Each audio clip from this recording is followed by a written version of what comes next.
Hello, welcome to my new initiative.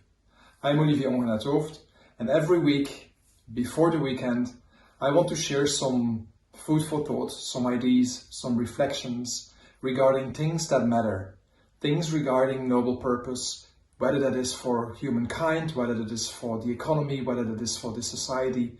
I will be bringing this every week, and I'll be covering 3-4 topics that I think are essential, that need some reflection, that need some attention for the weekend. I hope you will join, and I hope you will like my initiative. Let's move on. The first topic I want to talk about today is modern slavery. Modern slavery related to what is happening in Qatar. The Guardian has shared that 6,500 workers have died in the construction of the hotels, the airports, the stadiums. 6,500 people, that is 12 people per week. How much have we seen in the media? What is happening to stop this? I find this absolutely appalling. How can we go in 2022 with peace of mind to celebrate football? What football should be, which is competition, which is unity, which is bringing people together. It's a party, it's a feast. How can we go there if we know that thousands of people will have died and that no things have been done to stop it? I'm appalled that FIFA, having integrity and courage as two of their values, is not doing anything appropriate to stop what is happening in Qatar. How can you have as value integrity? And I see that in so many organizations, they have values, but they don't stand for the values that they have somewhere on the wall. So people from FIFA, is integrity only a thing on your wall? Are you not going to do something about it? And I do really question also the role of the sponsors. How can you be a sponsor of an organization that is allowing that thousands of people die to prepare for an event? Coca-Cola, what are you doing?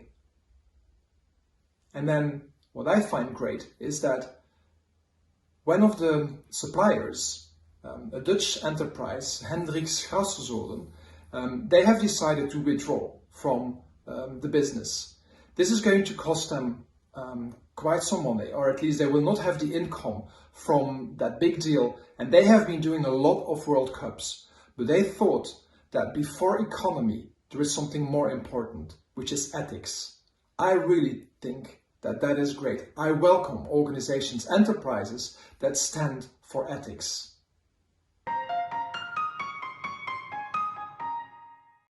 The second topic I want to talk about is the recognition of rights of nature. In Quebec, the Magpie River, a very famous wild water rafting river, or at least a wild water river where there is a lot of rafting going on, is the first in Canada to be granted legal personhood. So this river is being recognized as if it would be a human being with its own rights. And this is actually quite extraordinary. We have some cases in Ecuador and New Zealand where parts of nature have been granted legal personhood, which is actually allowing that part of nature to be recognized as a human being with having rights. And I'm having here the formal report.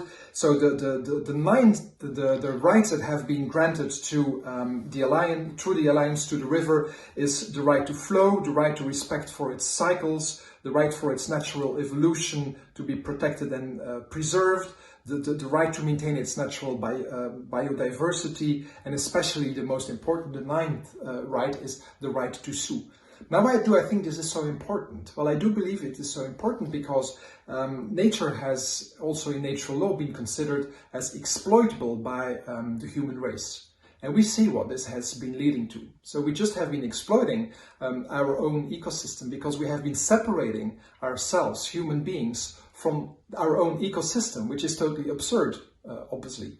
So by these initiatives, we understand that we really have to take care of what is important, which is our ecosystem, and we will unite again the human being and the ecosystem in which we live. So I really welcome this initiative of giving to rivers and woods and farmland the legal personhood. The third topic I want to talk about is creative destruction. It's a process where enterprises, small and large, that have not been innovating enough, that have not been reinventing their business model, that have services that are not, or products that are not necessary or needed anymore, they will disappear. Now, in the current crisis, where governments are massively injecting capital and money in and giving loans and subsidies to help enterprises remain alive, is really interesting. And from a purpose perspective, I'm wondering what is that going to become. What I mean with that is, in the economy, it's important that things come also from renewables, from innovation, from creativity. And if enterprises that potentially also before the pandemic were in bad shape are now being kept alive, innovation and creativity might really suffer from this. So it's very important that governments really reflect about the coming months and years, how they're going to do that. If I take the example of Belgium, in less than 6 months, the web shops have doubled, which is really interesting, where that took, with all the subsidies and the support and digital programs that have been launched in the years before the pandemic, there was an increase in web shops, but not that many. And now within a very small amount of time, things have been changing. Why is that? That is because of necessity. So the need of having to reinvent yourself, the need of having to do things differently, the need of having to innovate is really very important. And I would like to let you reflect about where does the government have to support, and where does an enterprise have to be let on its own to disappear because it's overdue, and where new enterprises can start a new life and service the world, cater the clients.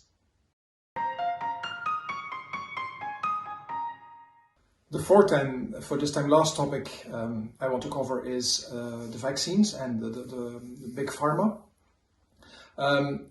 We all have been reading and hearing about what is going on with the vaccines not being delivered in time, or being delivered in time in certain parts of the world and not in other parts of the world. Certain countries have access, other countries do not have access. And I'm really wondering how in these pharma enterprises, in the boardrooms, how decisions are being taken.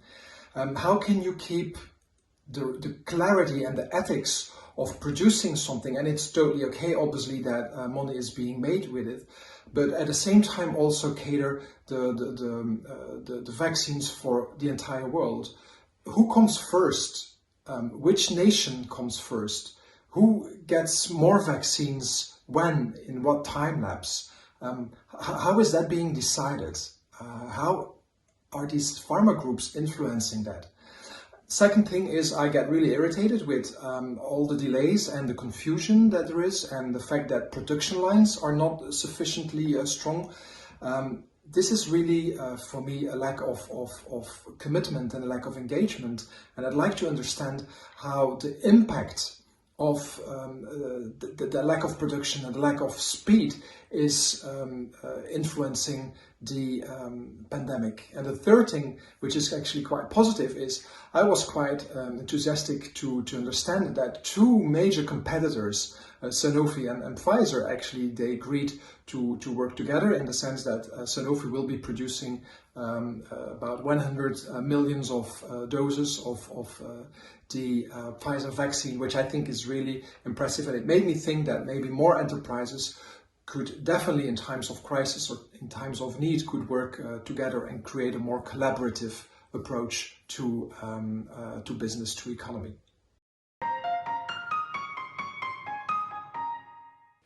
So that's it for this time. This was the first before the weekend.